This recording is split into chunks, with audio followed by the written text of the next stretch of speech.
Salam sejahtera bagi kita semua. Senang dapat bertemu kembali bersama saya, Pastor Charles Sebastian, dalam channel YouTube kita, Bro Semesta. Semoga saudara-saudari tetap dalam keadaan sukacita, dalam damai, dan dalam kasih dari Tuhan kita Yesus Kristus. Saat ini kita sudah memasuki hari Minggu Advent yang ketiga. Pada hari Minggu Advent yang pertama, kita merenungkan ajakan Tuhan supaya kita bersiap-siap dalam menyongsong Tuhan. Dan pada hari Minggu Advent yang kedua, kita merenungkan bagaimana kita mempersiapkan jalan bagi Tuhan. Dan hari ini, kepada kita ditampilkan salah seorang tokoh Advent, yakni Yohanes Pembaptis, yang perlu kita renungkan hidupnya menjadi bahan permenungan kita dalam mempersiapkan diri menyongsong pesta kelahiran Tuhan. Saudara, Yohanes Pembaptis itu merupakan seorang pribadi yang istimewa. Sudah sejak persiapan kelahirannya, kita melihat bahwa tangan Tuhan, campur tangan Tuhan ada dalam hidupnya. Ketika Zakaria yang diberitahu oleh malaikat bahwa dia akan menjadi ayah, dia kurang percaya karena alasannya cukup masuk akal. Elisabeth, istrinya, sudah dikatakan mandul untuk ukuran manusiawi biasa. Tetapi dia lupa bahwa yang merencanakan ini adalah Allah sendiri. Bagi Allah tidak ada yang mustahil. Dan karena kekurang percayaan ini, Zakaria pada waktu itu menjadi bisu. Kemudian pada saat kelahirannya, Yohanes Pembaptis juga memberikan tanda-tanda bahwa Allah tetap menyertai hidupnya.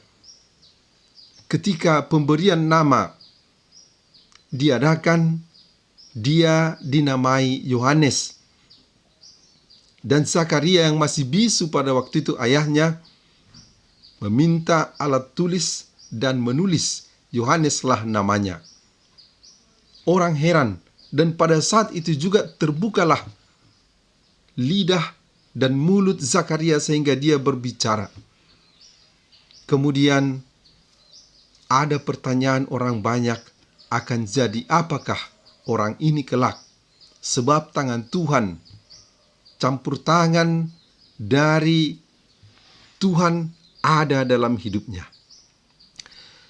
Saudara terkasih, kalau dalam perhitungan manusiawi, Yohanes itu 6 bulan lebih tua dari Yesus, karena kepada Maria, malaikat juga memberitahukan bahwa dia akan mengandung. Elisabeth sendiri, saudara Maria, sudah 6 bulan sebelumnya mengandung, walaupun dia sudah disebut mandul oleh ukuran manusiawi. Dan sejak itu, Maria berkata iya akan rencana Tuhan ini. Dan ketika tiba saatnya tampil di depan orang banyak, Yohanes menyuarakan pertobatan. Dia mengakui dirinya adalah suara yang berseru-seru di padang gurun untuk mempersiapkan jalan bagi Tuhan. Dan dia mengkonkretkan langkah-langkah untuk persiapan itu dengan meminta orang bertobat, meminta orang mengakukan dosanya, dan meminta orang untuk memberi dirinya dibaptis. Dan ketika orang-orang bertanya kepada Yohanes, apakah engkau Mesias? Dia dengan sejujurnya mengakui, saya bukan Mesias. Di belakang saya akan datang. Dia lebih besar. Membungkuk untuk membuka tali kasutnya pun saya tidak pantas. Begitu Yohanes dengan sangat jujur dan tulus mengakui keberadaannya. Dan dia kemudian menerangkan bahwa baptisan yang dia berikan dengan air adalah tanda keinginan untuk bertobat, untuk memperbaiki diri dalam menyambut Sang Mesias. Dan ketika Yesus sendiri datang kepada Yohanes dan minta untuk dibaptis, pada saat itulah terjadi hal yang luar biasa. Allah sendiri memperkenalkan bahwa Yesus itu adalah putranya. Dan Roh Kudus dalam rupa merpati hinggap di atasnya. Yohanes itu secara langsung memperkenalkan, menunjukkan inilah anak domba Allah kepada orang banyak. Dan itulah tugasnya atau puncak dari tugasnya, persiapan yang telah dia lakukan terhadap orang banyak, yakni memperkenalkan, menunjukkan Sang Mesias kepada orang banyak.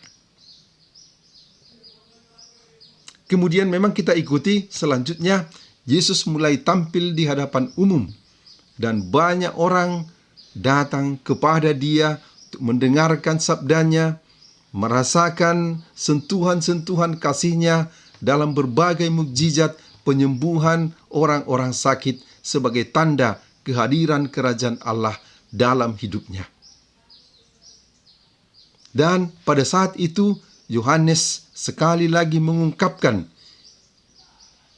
isi dan sikap hidupnya yang sangat indah ketika dia berkata, "Dia harus semakin besar, tetapi saya harus semakin kecil." Itulah spiritualitas seorang saksi yang sejati, seorang perintis yang benar, seorang bentara yang tulus. Sesudah mempersiapkan jalan, sesudah menunjukkan Sang Mesias, dia mengatakan bahwa dia harus semakin kecil. Karena bukan dia yang harus ditonjolkan, tetapi Mesias itu sendiri. Saudara-saudari terkasih, indah sekali hidup dan prinsip-prinsip yang kita pelajari dari hidup Yohanes ini.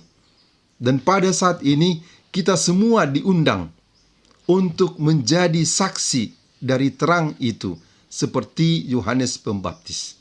Kita semua juga diundang untuk menunjukkan, untuk memperkenalkan, untuk menghadirkan Kristus Mesias itu dengan hidup kita kepada orang di sekeliling kita. Bukan dengan membanggakan diri bahwa kita yang berjasa, nama kita hendaknya semakin dipuji-puji, tetapi bersikap seperti Yohanes, sang perintis yang sejati, dengan mengatakan, Tuhan, Mesias, Allah yang semakin besar dalam hidup kita, kita semakin kecil. Dan pada akhirnya kita pun tiada, tetapi Allah dan kerajaannya semakin besar dalam hidup kita. Saudara-saudari terkasih, hingga di sini saja dulu permenungan kita kali ini. Sampai bertemu pada video-video berikutnya. Salam sejahtera bagi kita semua. Pace e bene.